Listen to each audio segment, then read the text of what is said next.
إن الحمد لله نحمده ونستعينه ونستغفره ونؤمن به ونتوكل عليه ونعوذ بالله من شرور أنفسنا ومن سيئات أعمالنا من يهده الله فلا مضل له ومن يضلله فلا هادي له ونشهد أن لا إله إلا الله وحده لا شريك له ونشهد أن سيدنا ومولانا محمدًا عبده ورسوله الذي أرسله بالحق بشيرا ونذيرا وداعيا إلى الله بإذنه وسراجا منيرا فقد قال الله سبحانه وتعالى في كلامه المجيد وفرقانه الحميد আমার সাথে সবাই পড়ুন أعوذ بالله من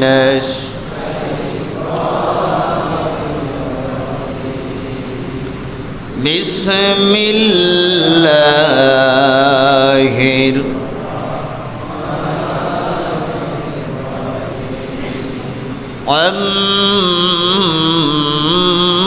عما يتساءلون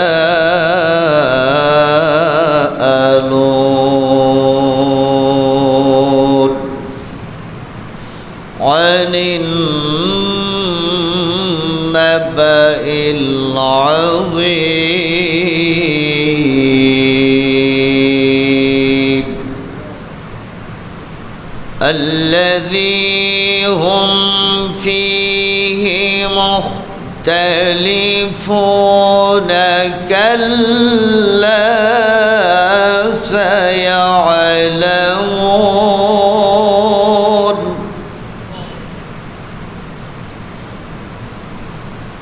كلا سيعلمون ثم كلا سيعلمون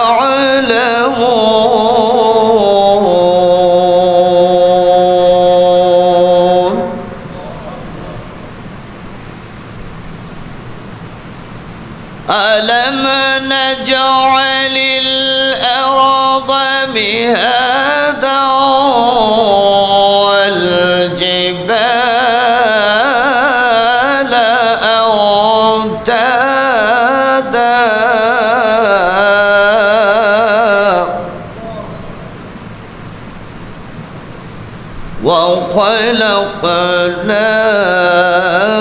وخلقناكم أزواجا وجعلنا نومكم سباتا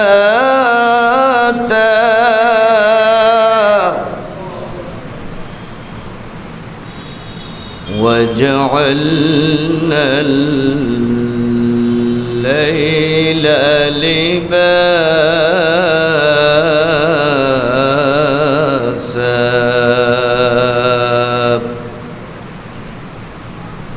صدق الله المولانا العظيم إن الله وملائكته يصلون على النبي يا أيها الذين آمنوا صلوا عليه وسلموا تسليما اللهم صل على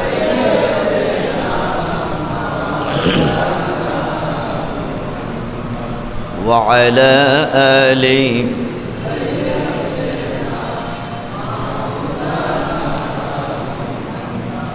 محبت সাথে পড়ি বালাগাল আলা বিকামালিহি কাশাফাত তুজা বিজামালিহি হাসুনাত জামিউ খিসালিহি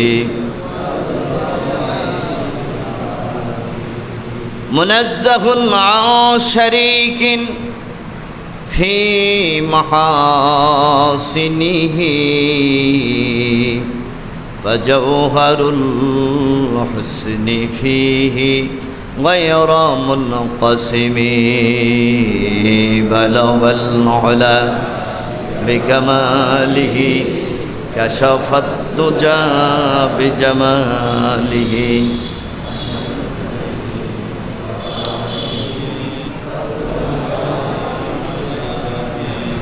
নাবার মধ্যে 40খানা আয়াত আছে। কতখানা আয়াত? 40খানা আয়াত আছে। এই আয়াতে কারিমাগুলার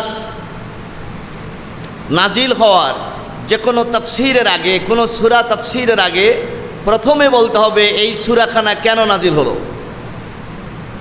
আল্লাহ পাকের কোরআনে হাকিমের প্রত্যেকটা সূরা কিছু কিছু আয়াত কোনো না কোনো কারণে নাজিল হয়েছে। কি বলেন, ঠিক কিনা? কারণ ছাড়া নাজিল হয় নাই। এই সূরা নাজিল হয়েছে যারা পরকালকে অবিশ্বাস করে, কিয়ামতকে অবিশ্বাস করে, সেই অবিশ্বাসীদের জবাব দেওয়ার জন্য বাস্তবধর্মী আয়াতে কারিমা আল্লাহ পাক এই সূরাতে নাজিল করেছেন। আমরা এখানে যারা এসেছি আমরা কি সবাই পরকালকে বিশ্বাস করি না? করি তো? এটা যদি বিশ্বাস না করি তাইলে আমাদের ঈমান থাকবে না।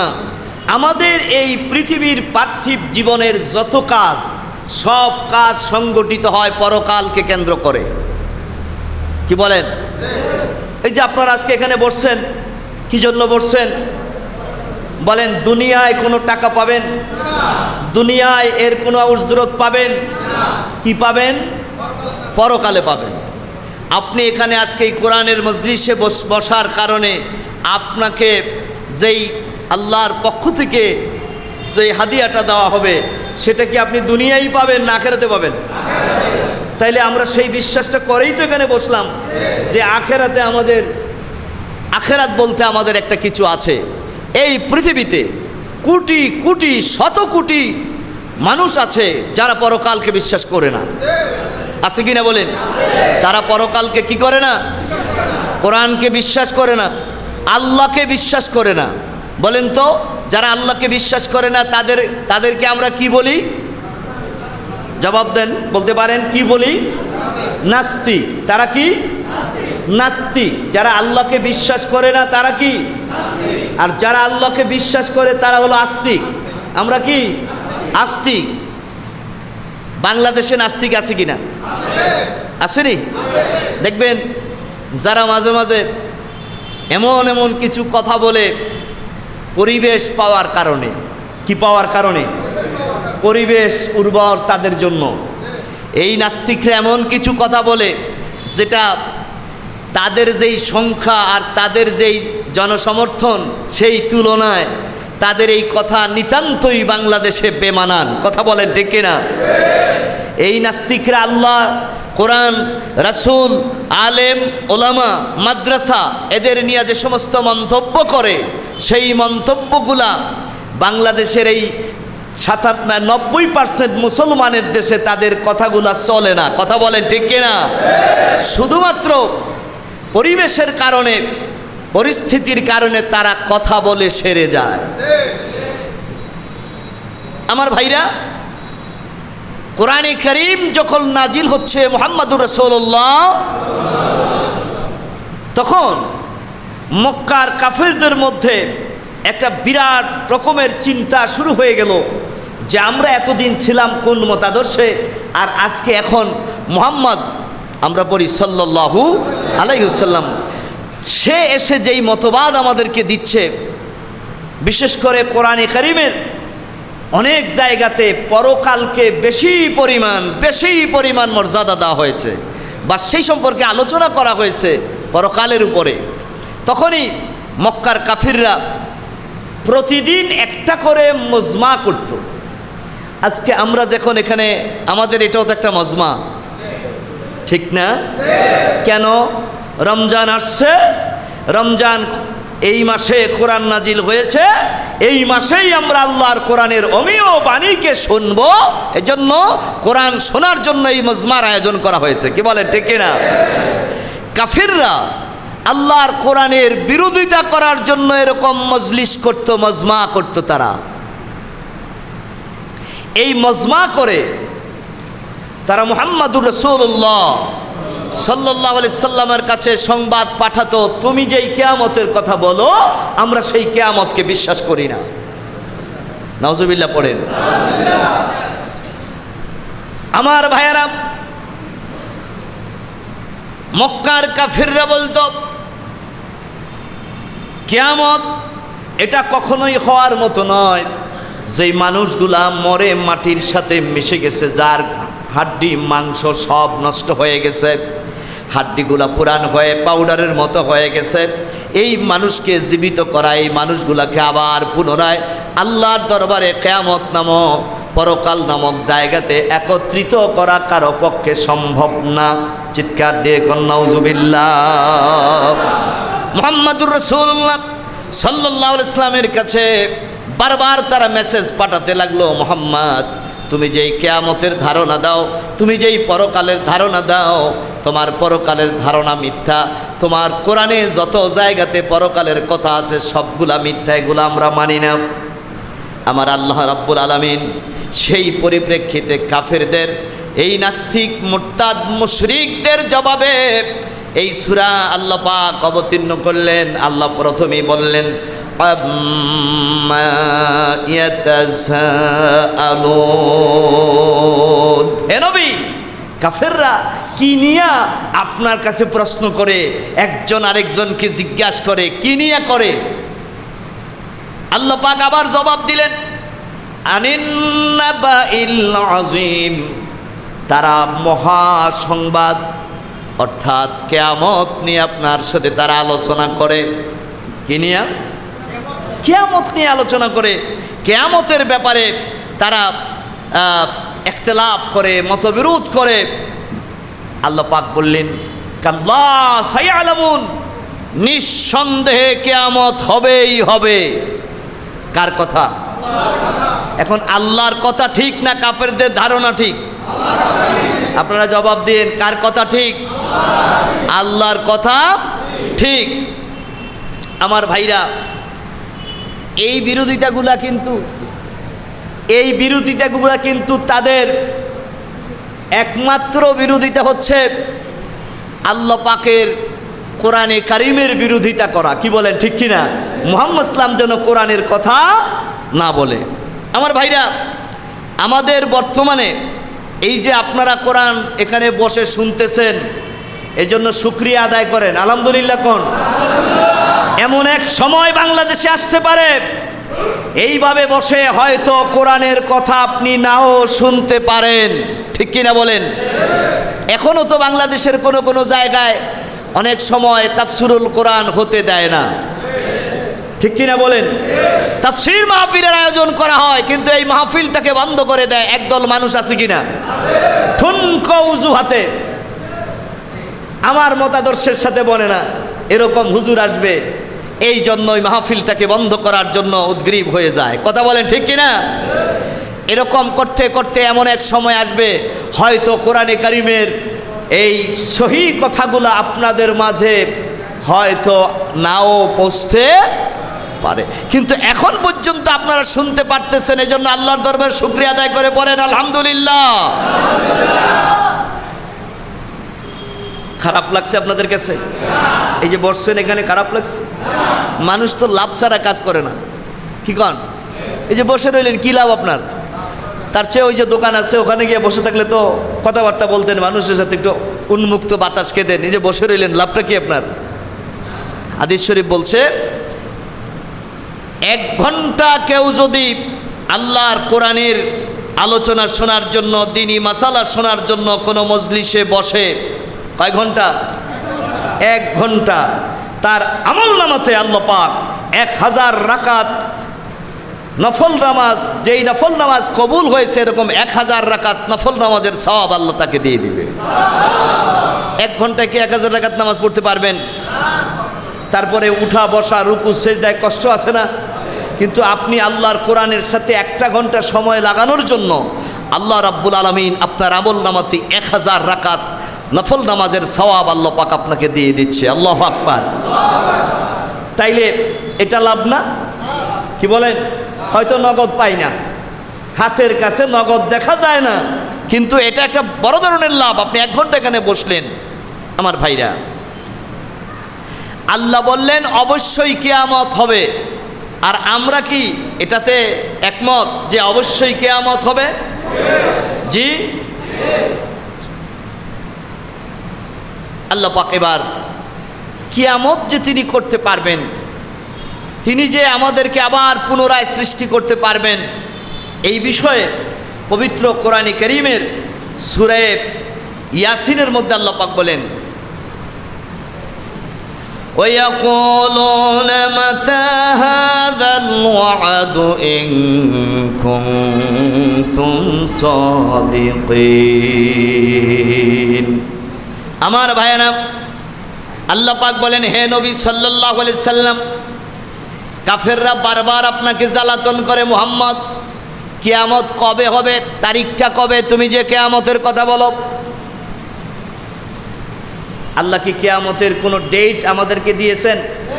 তারিখ আছে যে অমুক তারিখে কিয়ামত হবে? ডেট নাই। কাফেররা রাসূল পাক সাল্লাল্লাহু আলাইহি ওয়াসাল্লামকে জব্দ করার জন্য বলতে লাগলেন যে কিয়ামত কবে হবে, তুমি যদি কিয়ামতের কথা বলো ডেট দাও আমাদেরকে, আমরা ডেটটা জানতে চাই, তারিখ জানতে চাই। কিন্তু এমন কিছু জিনিস আছে যেই জিনিস আল্লাহ তার নবীকেও জানায় নাই, আছে কি না? কিয়ামতের কবে তারিখ, কবে সংগঠিত হবে, এই ডেট আল্লাহ তার নবীকে জানায় নাই, কোনো ফেরেশতা জানে না, কেউ জানে না। এটা জানে একমাত্র কে? আল্লাহ। আমাদের কাজ হচ্ছে আল্লাহ বলছে কিয়ামত হবে, আমরাও এটা মেনে নিব। কি হবে? কিয়ামত হবে, এটা আমাদের কাজ। ইমানদারদের কাজ হচ্ছে আল্লাহ পাক যখন যা বলে তা আমার বুঝে আসলেও মেনে নিব, না বুঝে আসলেও। কি কথা ঠিক কি না? আমার বুঝে আসে না, এই জন্য কি আমি কোরআন মানব না? হয়তো আমার আকল কম, এই জন্য আমার কি আসে না, বুঝে আসে না। কিন্তু আল্লাহ যা বলছে তা ঠিকই বলছে, বুঝেই বলছে। কথা বলেন ঠিক কিনা? আমার ভাইরা, তারা বললেন তুমি সত্যবাদী যদি হও তাইলে কবে কিয়ামত হবে ডেট দাও, তারিখ দাও। আল্লাহ পাক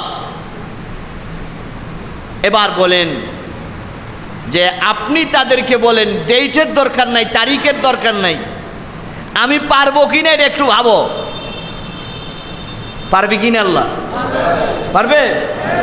আচ্ছা আচ্ছা, বলেন তো আজকে আমি আর আপনি 3.5 হাত বডির একটি মানুষ, আমাদের কত শক্তি এখন, কত পাওয়ার, কত ক্ষমতা। আমার কথায় একটা ইউনিয়ন চলে, আমার কথায় একটা সংসদীয় আসন চলে, আমার কথায় একটা দেশ চলে। কিন্তু বলেন আমার বয়স যদি 50 বছর হয়, 51 বছর আগে আমি কি ছিলাম? জবাব দেন তো। আমার বয়স 50, 51 বছর আগে কি ছিলাম? কিছুই ছিলাম না, নাথিং। আপনার বয়স 70 বছর, 71 বছর আগে এই পৃথিবী আপনাকে চিনত না, জানত না, আপনার অস্তিত্ব ছিল না, কিছুই ছিল না। এই অনস্তিত্ব থেকে আমাকে আপনাকে একটা সুন্দর, সুস্থ, সুঠাম দেখি মানুষ বানালেন যিনি, তিনি কে? আল্লাহ। আর একটু জোরে বলেন আল্লাহ। তিনি কে? আল্লাহ। আমার যে আল্লাহ অনস্তিত্ব থেকে আমাকে বানাতে পারলেন, ডিজাইন ছাড়া আমাকে একটা সুন্দর সুরত দিয়া, ডিজাইন দিয়া বানালেন। সুবহানাল্লাহ কোন? সুবহানাল্লাহ। হুয়াল্লাযী ইউসাফিরুকুম ফিল আরহামি কাইফা ইয়াশা। তিনি এমন সত্তা যিনি মায়ের পেটের ভিতরে তুমি একজন মানুষকে কোন ডিজাইনে কোন সুরতে বানাবেন, কিরকম করে বানাবেন, ওই ডিজাইন ওই সুরতটা একমাত্র আল্লাহ নিজেই এঁকেছেন, সেটা ডিজাইন করেছেন। পৃথিবীর কোনো মানুষের ডিজাইনের সাথে তোমার ডিজাইন বনবে না। কথা ঠিক কিনা? এতগুলা মানুষ এখানে বসছেন, একজন মানুষের সাথে আরেকজন মানুষের চেহারার কি মিল আছে? শুধু এই মসজিদে নয়, আল্লাহর কসম দিয়া বললাম, একদম কিয়ামত থেকে শুরু করে আপনার দুনিয়ার শুরু থেকে কিয়ামত পর্যন্ত যত হাজার কোটি মানুষ পৃথিবীতে আসবে, কারো চেহারার সাথে কারো ডিজাইন মিলবে না। ডিজাইনার কে? জোরে কোন ডিজাইনার কে? এই 3.5 হাত পুরা বডির প্রয়োজন নাই, একটি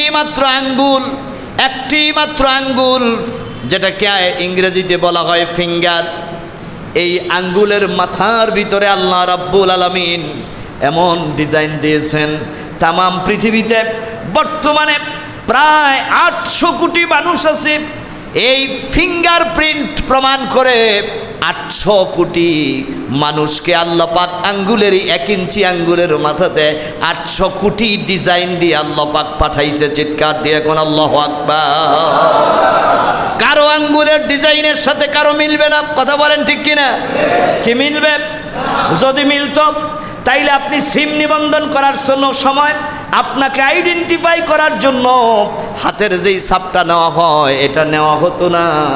আল্লাহ রাব্বুল আলামিন এই আঙ্গুলের ছাপ ছোট্ট একটা জায়গাতে এত ডিজাইন আল্লাহ পাক করলেন। আল্লাহর জন্য বলেছেন, সুম্মা আনশাআনাহু খালকান আখার।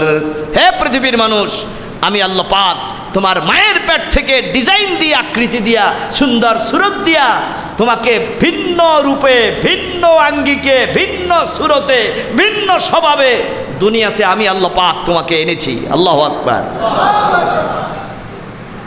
ভাবুন, যেই আল্লাহ পাক অনস্তিত্ব থেকে 1 ফোঁটা না পাক পানি, যার মধ্যে কোনো রুহু ছিল না, ছিল সেই 1 ফোঁটা না পাক পানি থেকে যে আল্লাহ আপনাকে আমাকে একটা মানুষ করে এই দুনিয়াতে পাঠাতে পারলেন, সেই আল্লাহ পাক কি আবার পুনরায় আমাকে বানাতে পারবে না?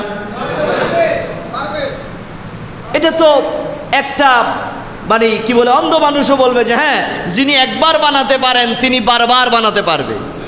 কি বলেন ঠিক কিনা? যিনি একবার বানাতে পারেন তিনি, এই জন্য আল্লাহ বলেন, আওয়ালাম ইয়ারাল ইনসানু আন্না খালাকনাহু মিন নুতফাতিন ফাইযা হুয়া খাসীমুম মুবিন। আল্লাহ পাক বলেন, মানুষরা কি দেখে না আমি আল্লাহ রাব্বুল আলামিন 1 ফোঁটা না পাক পানি থেকে, অনস্তিত্ব থেকে তারে অস্তিত্ব দিয়ে বানালাম, কিন্তু তারপরেও সেই ব্যক্তিটা আমি আল্লাহ পাক পুনরায় তাকে বানাবো এই ব্যাপারে ঝগড়া করে। নাউজুবিল্লাহ। এই ব্যাপারে ঝগড়া করে। ওয়াতারাবা লানা মাসালান ওয়া নাসিয়া খালকাহু ক্বালা মান ইউহিল ইযামা ওয়া হিয়া রামীম। আমার ভাইরা, আস ইবনে ওয়াইল নবীজির জামানায় যখন এই আয়াতগুলো আসতেছে, কিয়ামতের আয়াত আসতেছে, পুনরুত্থানের আয়াত আসতেছে, আর নবীজি বলতেছে আজকে যারা মূর্তি পূজা করো, কিয়ামতে পরকালে তোমাকে কিন্তু এর জন্য জাহান্নামে জ্বলতে হবে। আর কাফেররা বলতো পরকাল বলতে কিছু নাই, যা পাবো দুনিয়ায় খেয়ে যাব, ভোগ করে যাব, পরকাল বলতে কিছু নাই। এটা তারা বলতো, পরকাল বলতে কিছু নাই, মুহাম্মদ যা বলে অবান্তর, মিথ্যা। তখন নবীর সামনে যায় একটা যুক্তি উপস্থাপন করলো। আস ইবনে ওয়াইল কবরের পুরাতন, মরুভূমির পুরাতন একটা কবর থেকে একটা হাড্ডি কুড়াইয়া নিল। একটা হাড্ডি যদি মানুষ কবরের ভিতরে, যদি মানুষের হাড্ডি 10 থেকে 15 বছর পর্যন্ত যদি মানুষের কবরের মধ্যে যদি হাড্ডি থাকে, হাড্ডিটা পুরান হয়ে যায় না? কি বলেন? বিজ্ঞান তো বলতেছে 3 বছর পরে হাড্ডিটা পাউডার হয়ে যায়। কয় বছর? 3 বছর। এরকম পুরাতন কবর থেকে একটা হাড্ডি নিয়ে আস ইবনে ওয়াইল সে ডলতে ডলতে, ভাঙতে ভাঙতে বিশ্বনবীর দরবারে যে উপস্থিত হলো। যায় বলল, মুহাম্মদ, তুমি কি এখনো বিশ্বাস করো এই যে আমার হাতে যে হাড্ডিটা দেখতেছো, এটা কবরস্থান থেকে আমি উঠায় আনছি, এটা দেখো আমার হাতে পাউডার হয়ে যাচ্ছে, তুমি কি এখনো বিশ্বাস করো? মানুষকে এখনো ধোঁকা দিতে চাও?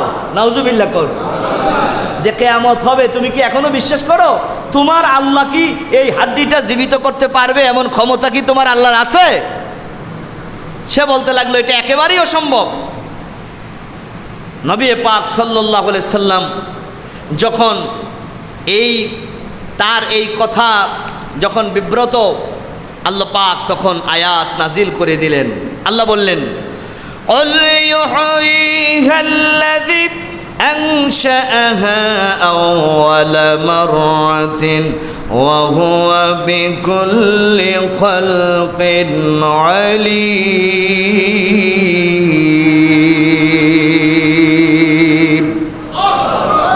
কার কথা? আল্লাহ পাক বলেন, হে মুহাম্মদ সাল্লাল্লাহু আলাইহি ওয়াসাল্লাম, আপনি আস ইবনে ওয়াইলকে জবাব দিয়ে দেন যে ওই আল্লাহ এই হাড্ডিকে আবার জীবিত করবেন, যেই আল্লাহ অনস্তিত্ব থেকে এই হাড্ডিটাকে তৈরি করেছিলেন। সুবহানাল্লাহ কোন?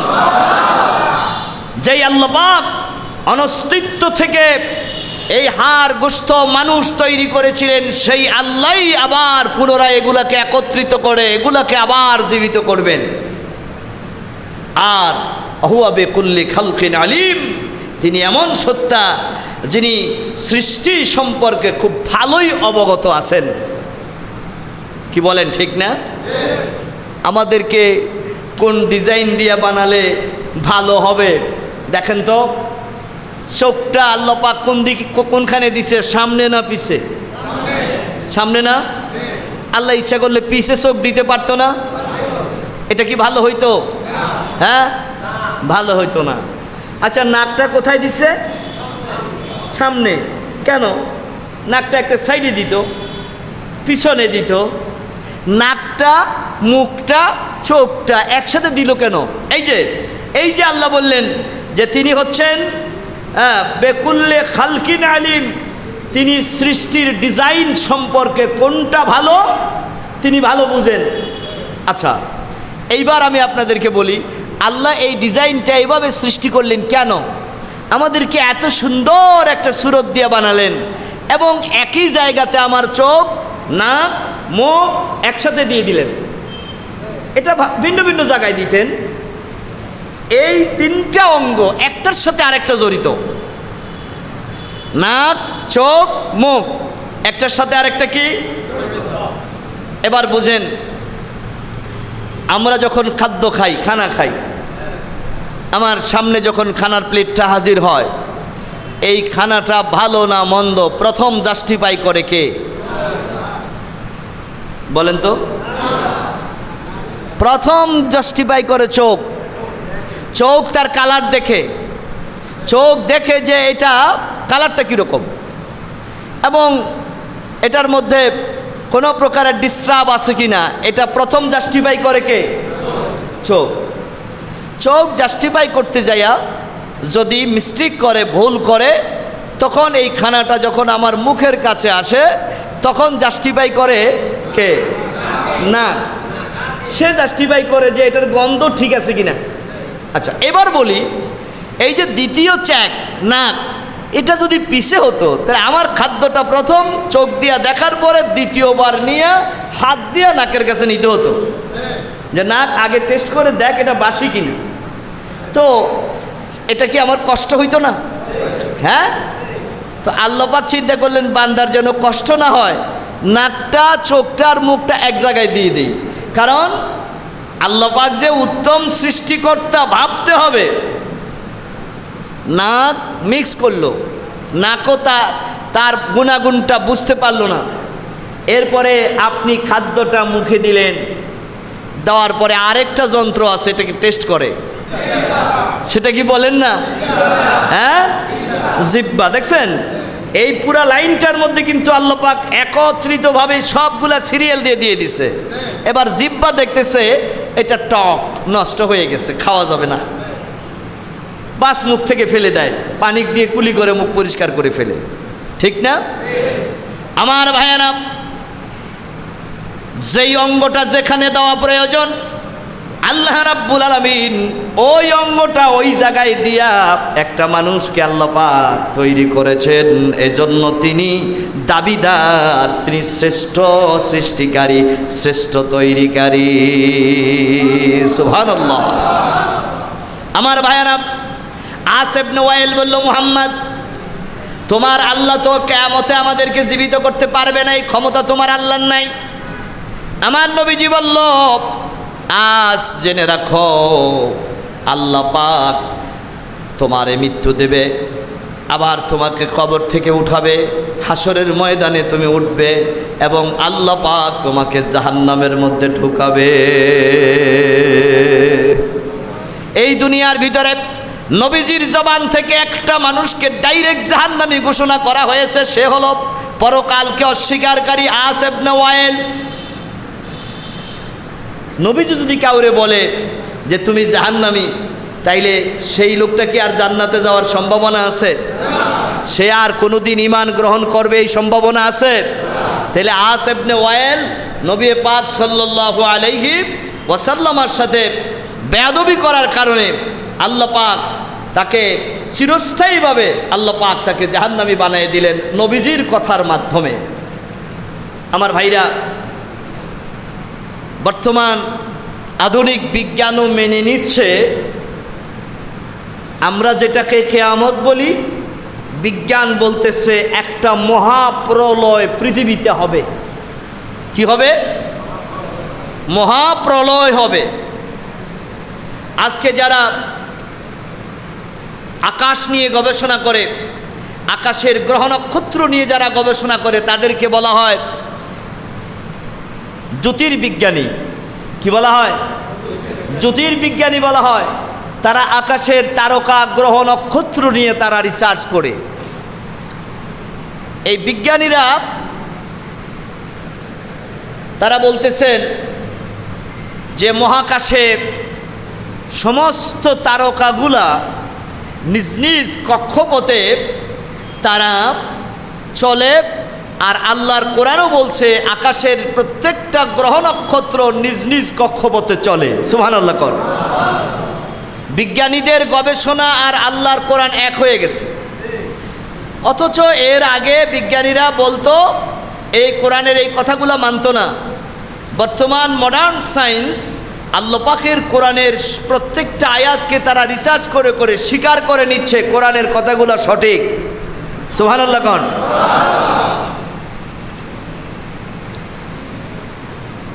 এই আসমান চলে কার হুকুমে? জমিন চলে কার হুকুমে?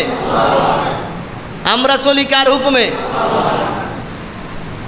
আমরা সব সময় আল্লাহর হুকুমে চলি না, আমরা আমাদের মন মতো চলি, আমরা আমাদের মন গড়া পথ মত দিয়ে চলি, আমরা সব কাজে আল্লাহকে মানি না।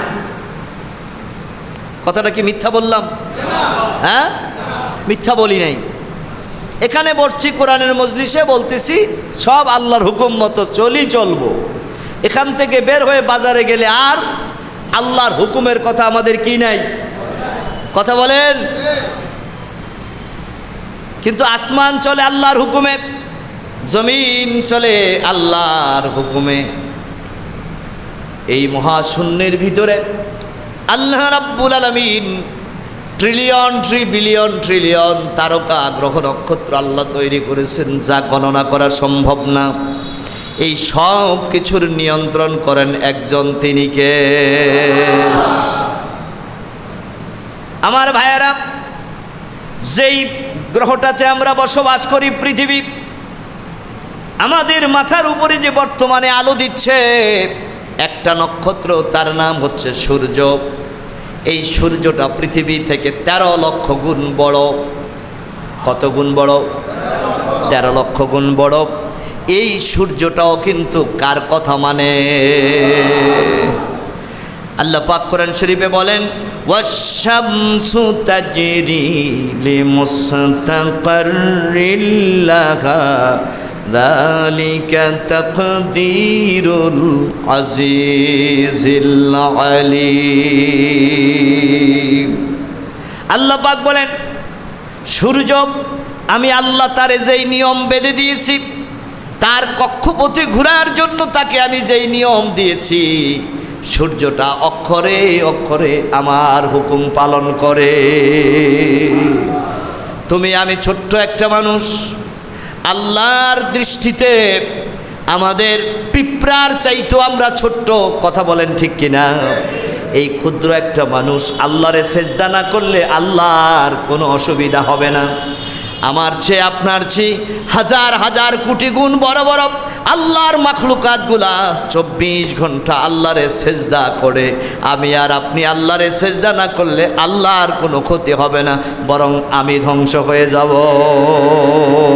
ঠিক কিনা আমার ভাইয়েরা?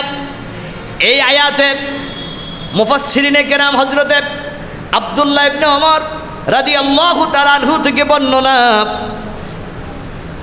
সূর্য প্রতিদিন তার নিজ পথে পরিভ্রমণ করে একবার যাইয়া আরশে আজিমের নিচে আল্লাহকে একটা সেজদা করে। সুবহানাল্লাহ। কারে সেজদা করে? কে? সূর্য। কত বড়? পৃথিবী থেকে 13 লক্ষ গুণ বড়। এই মাখলুকাতটা প্রতিদিন তার নির্দিষ্ট কক্ষপথে চলে। কারে সেজদা করে? আল্লাহকে সেজদা করে। এটা কি আমার কথা না কোরআনের কথা? হ্যাঁ, আব্দুল্লাহ ইবনে ওমর থেকে বর্ণনা, আরশের নিচে যাইয়া সূর্য প্রতিদিন আল্লাহকে একটা সেজদা দেয় এবং পরবর্তী দিন আবার উদিত হওয়ার জন্য আল্লাহ রব্বুল ইজ্জাতের কাছে অনুমতি চায়। আল্লাহ অনুমতি দিয়ে দেয়, যাও যাও আবার যে মানব সেবায় লিপ্ত হয়ে যাও, আমার প্রাণীদের সেবায় লিপ্ত হয়ে যাও। তুমি সূর্য যদি অকেজো হয়ে যাও, গোটা বিশ্ব জগৎ ধ্বংস হয়ে যাবে। কথা বলেন ঠিক কিনা? সূর্যের আলো না থাকলে পৃথিবী কি বাঁচবে? সূর্যের আলো না থাকলে গাছ বাঁচবে? সূর্যের আলো না থাকলে কি আমি বাঁচব? পৃথিবীর কোনো প্রাণী কি বাঁচবে? কিচ্ছু বাঁচবে না। এই জন্য আল্লাহ পাক প্রতিদিন অনুমতি দেয়, যাও যাও যাইয়া আবার পুনরায় মানুষের সেবায়, আমার সৃষ্টি মাখলুকের সেবায় তুমি নিয়োজিত হয়ে যাও। এমন একদিন আসবে আল্লাহ পাক সূর্যকে আর অনুমতি দিবে না। সূর্যকে বলবে স্টপ হয়ে যাও, আর পূর্ব দিকে উদিত হতে পারবে না। ওই দিন সূর্য উদিত হওয়া বন্ধ হয়ে যাবে। সূর্য আবার পশ্চিম দিকে অস্ত যায়, পশ্চিম দিক থেকে উঠা শুরু হবে। এই উঠাটাই হচ্ছে কিয়ামতের একদম খুব কাছাকাছি বড় একটা আলামত। যে আলামত হচ্ছে সূর্য প্রতিদিন উঠে পূর্ব দিক থেকে। কিয়ামত যেদিন হবে সূর্য হবে উঠবে পশ্চিম দিকে। কোন দিকে? সেদিন তওবার দরজা বন্ধ হয়ে যাবে। কোনো মানুষ তওবা করলে তার তওবা আর কবুল হবে না। সূর্য যেদিন যতদিন পূর্ব দিকে সূর্য উঠবে ততদিন বান্দার তওবা আল্লাহর কাছে কবুল হবে। এই জন্য এখনো সময় আছে। এখনো সূর্য কোন দিকে উঠে? পূর্ব দিকে উঠে। তওবার দরজা এখনো কি আছে? এমন একদিন আসবে আপনাকে বলেও আসবে না, আমাকে বলেও আসবে না, সূর্য পশ্চিম দিক থেকে উঠবে। আপনি তওবা করতে চাইবেন, তওবা কবুল হবে না। আপনি ইবাদত করতে চাইবেন, ইবাদত কবুল হবে না। কারণ সেদিন মানুষ ভীত হয়ে যাবে, বুঝবে হ্যাঁ হ্যাঁ আল্লাহ যে বলছে কিয়ামত, এই কিয়ামতের কথা তো সঠিক। সূর্য তো আজকে পশ্চিম দিকে উঠছে।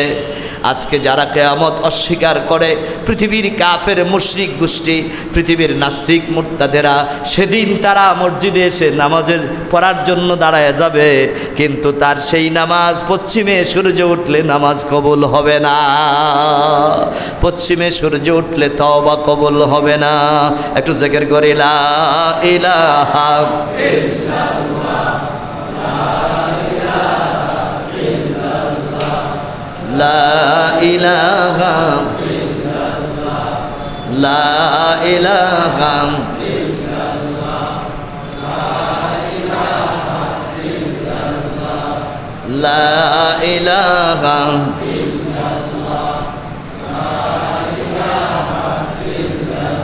লা মাকসুদা ইল্লাল্লাহ। পড়ুন, লা মাকসুদা ইল্লাল্লাহ, লা মা'বুদা ইল্লাল্লাহ, লা ইলাহা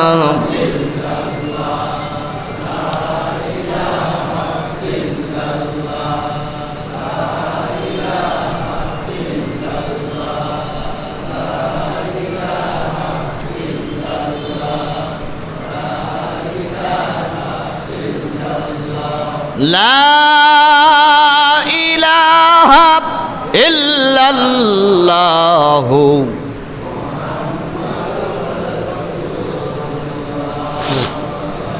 সাল্লাল্লাহু।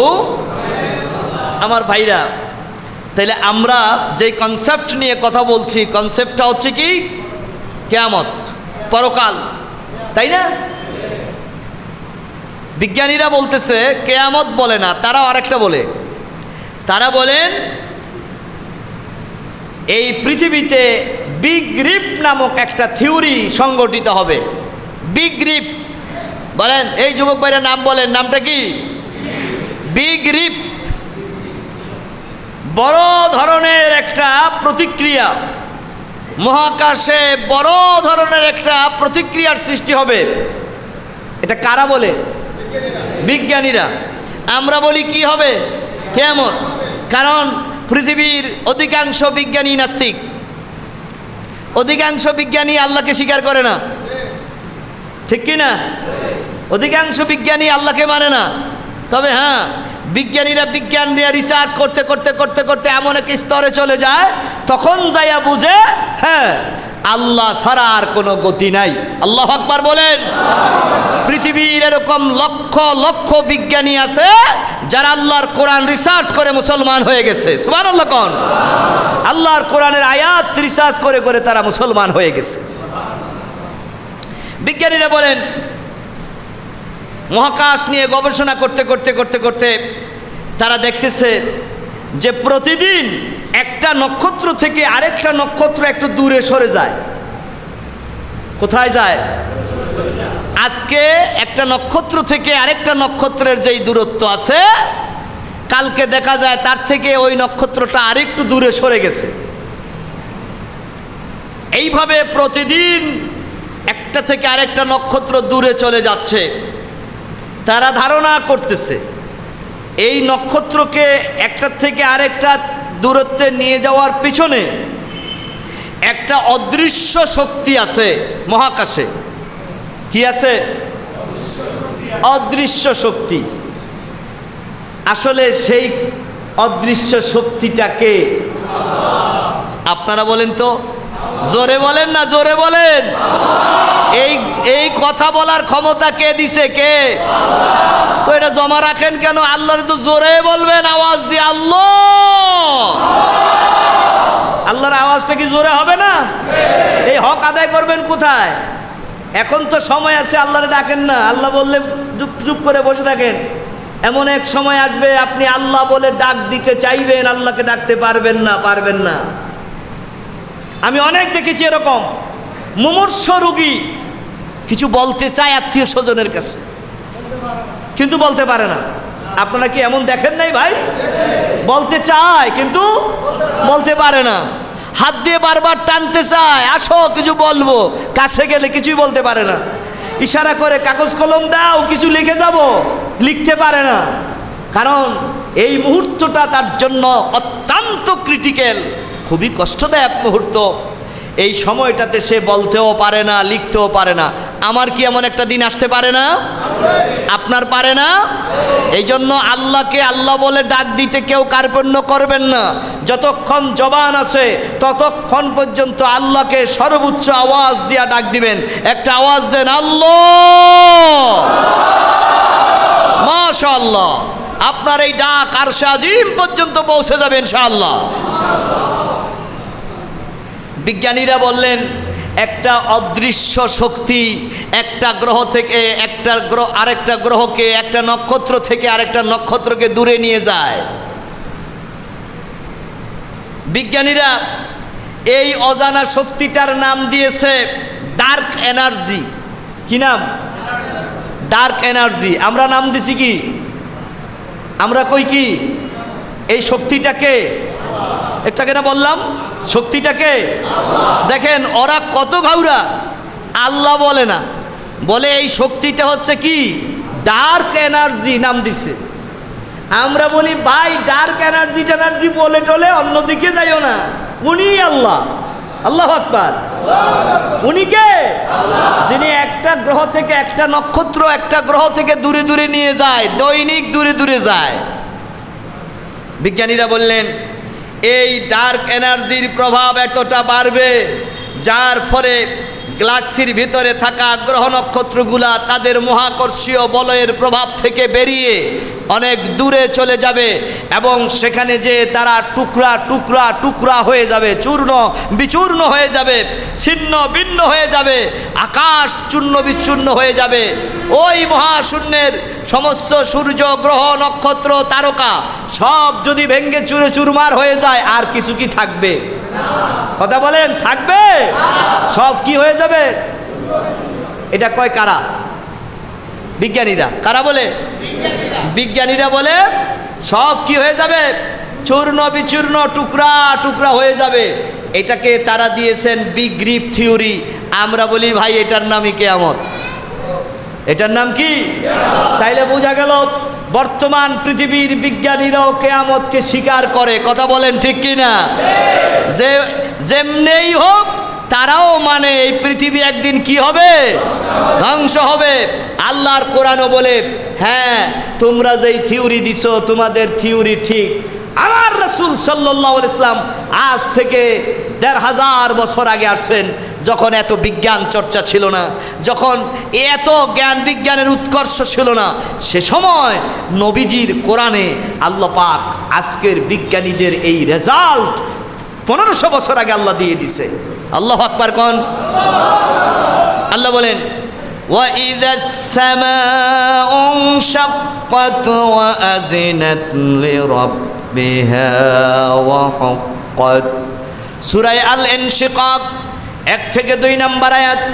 আল্লাহ পাক বলেন যেই সময় আকাশ চূর্ণ বিচূর্ণ হয়ে যাবে, টুকরা টুকরা হয়ে যাবে, আর আকাশকে আল্লাহ যা আদেশ করবে আল্লাহর আদেশ আকাশ পরিপূর্ণভাবে পালন করবে। সুবহানাল্লাহ। এটার নাম কিয়ামত। আল্লাহ রাব্বুল আলামিন এই কোরআনে কারিমে কিয়ামতের কথা বললেন। আমরা কিয়ামত মানি তো? সবাই মানি কি না? কিয়ামত বিশ্বাস করি তো? বিশ্বাস না করলে আমাদের ঈমান।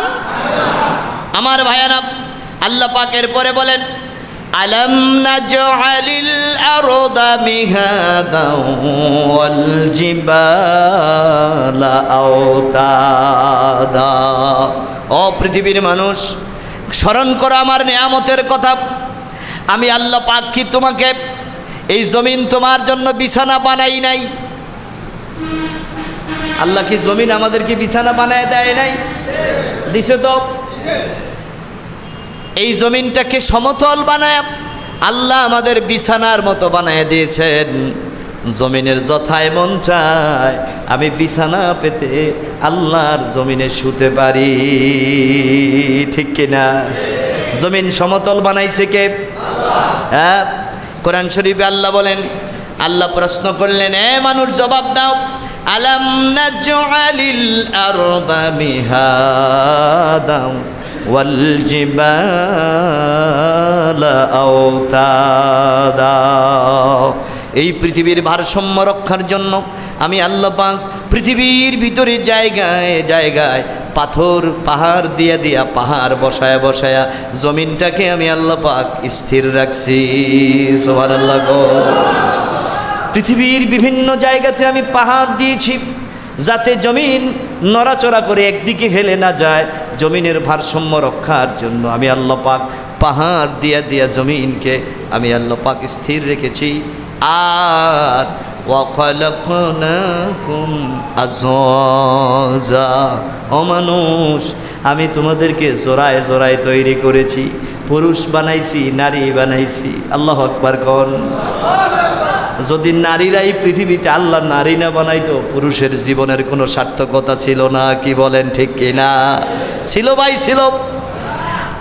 আপনি যদি একটা মেয়ের সঙ্গ না পাইতেন, আপনার বংশ কি বাড়ত? আপনার ছেলে কি হইত? আপনার মেয়ে হইত? আপনার সংসার জীবন, এই দুনিয়ার জীবনের কোনো দাম থাকতো না যদি আল্লাহ আমাদের পাশাপাশি আমাদের নারীদেরকে তৈরি না করতো। কথা বলেন ঠিক কিনা? আল্লাহ বলছেন, নারী এবং পুরুষ বানাইছি, একজন আরেকজন থেকে উপকার নিবা, একজন আরেকজন থেকে উপকার নিবা, এজন্য বানাইছি।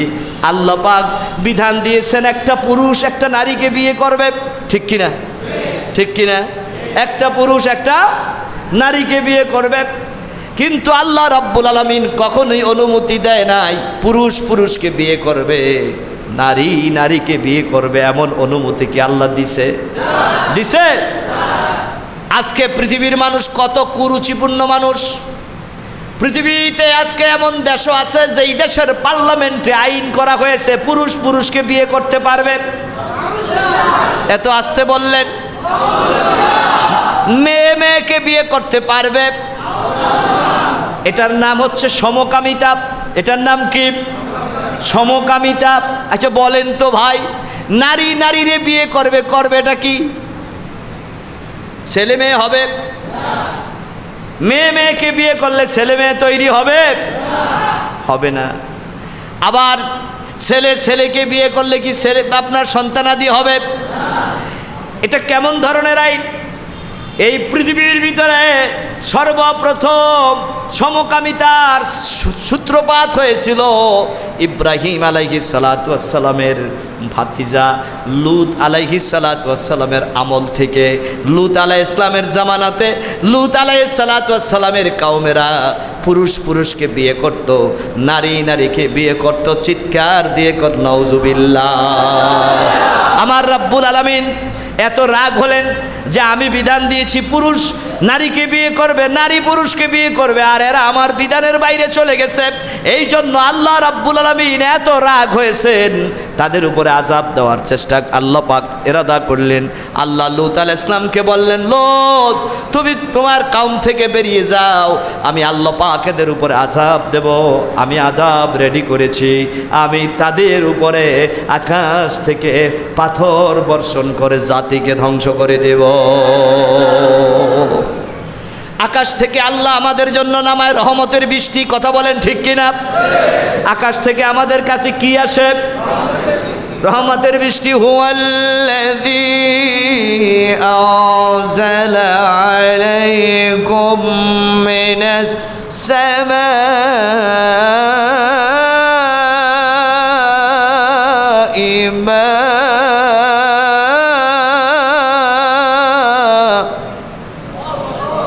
তিনি এমন সত্তা, আনজালা আলাইকুম মিনাস সামাই মান, তোমাদের উপর আকাশ থেকে আল্লাহ পাক কি নাজিল করে?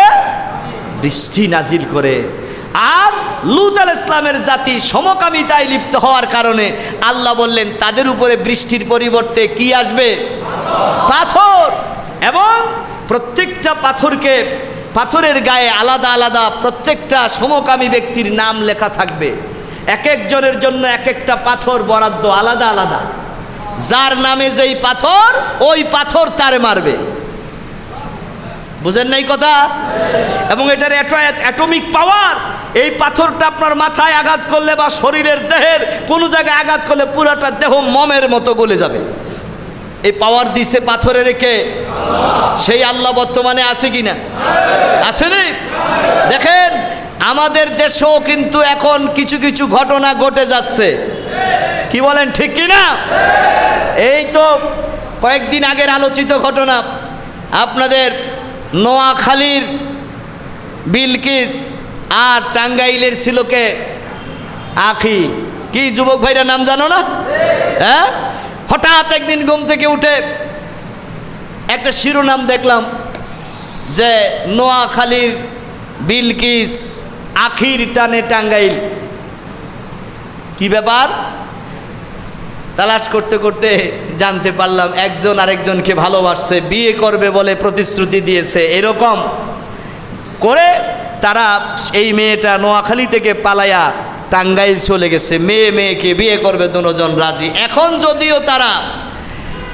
যদিও তারা স্বীকার করছে এই ধরনের কিছু না, কিন্তু তখন ঘটনাটা এমনই ছিল। কি কথা বুঝেন নাই? মানুষের চাপে এখন তারা বলতেছে যে এরকম সিদ্ধান্ত আমাদের ছিল না, কিন্তু তারা যে একজন আরেকজনকে বিয়ে করবে বা এই ধরনের চিন্তা চেতনা তাদের মধ্যে ছিল। অর্থাৎ তারাও এই দেশে সমকামিতা বৈধতা দেওয়ার জন্য একটা প্রচেষ্টা করছিল। কিন্তু এটা জানতে হবে এই দেশ কিন্তু মুসলমানের দেশ। কথা বলেন ঠিক কিনা? এটা ইউরোপ কান্ট্রি না, এটা সুইজারল্যান্ড না, এটা বাংলাদেশ। বাংলাদেশের মুসলমানদের রক্ত থাকা পর্যন্ত এই দেশে সমকামিতার কোনো কাজ করতে দেওয়া হবে না। কথা বলেন ঠিক কিনা? বাংলাদেশে ইসলামের বিরুদ্ধে কাজ করে কেউ আজ পর্যন্ত সারতে পারে নাই, কেউ পারে নাই। তাসলিমা বাংলাদেশে থাকতে পারে নাই শুধুমাত্র ইসলামের বিরোধিতার জন্য। এই দেশ থেকে সে চলে যে আজকে আত্মগোপন করে ইন্ডিয়াতে আছে, থাকতে পারে নাই। যারাই বিরোধিতা করছে ইসলামের ধ্বংস হয়ে গেছে। কয়দিন আগে টাকলা মুরাদ ধ্বংস হয়েছে না? হয়েছে কিনা বলেন? কত বাড়াবার ছিল, সে বিসমিল্লাহ সইতে পারে না। সে বাংলাদেশের সংবিধানে ইসলাম থাকবে এটা মানতে পারে না। ওনাকে আবার মুসলমানের ঘরে জন্মগ্রহণ করেছে। কত নম্বরের বেয়াদব! সে দেশের সংবিধান বিরোধী, সে ইসলাম বিরোধী, আল্লাহ বিরোধী, রাসূল বিরোধী, ইভেন সে বাংলাদেশের আদালতের বিরোধী। কথা বলেন ঠিক কিনা? কারণ বাংলাদেশের সুপ্রিম কোর্ট থেকে রায় দেওয়া হয়েছে এদেশের সংবিধানে ইসলাম ধর্ম থাকবে। সুবহানাল্লাহ কোন? তাইলে সে তো বাংলাদেশের সংবিধান বিরোধী। আমার আল্লাহ এই কুলাঙ্গারকে এমন শাস্তি দিয়েছেন, পৃথিবীর কোনো জায়গায় তার ঠাঁই নাই। বাংলাদেশ থেকে পালাইয়া গেছিল, কি বলেন ঠিক কিনা?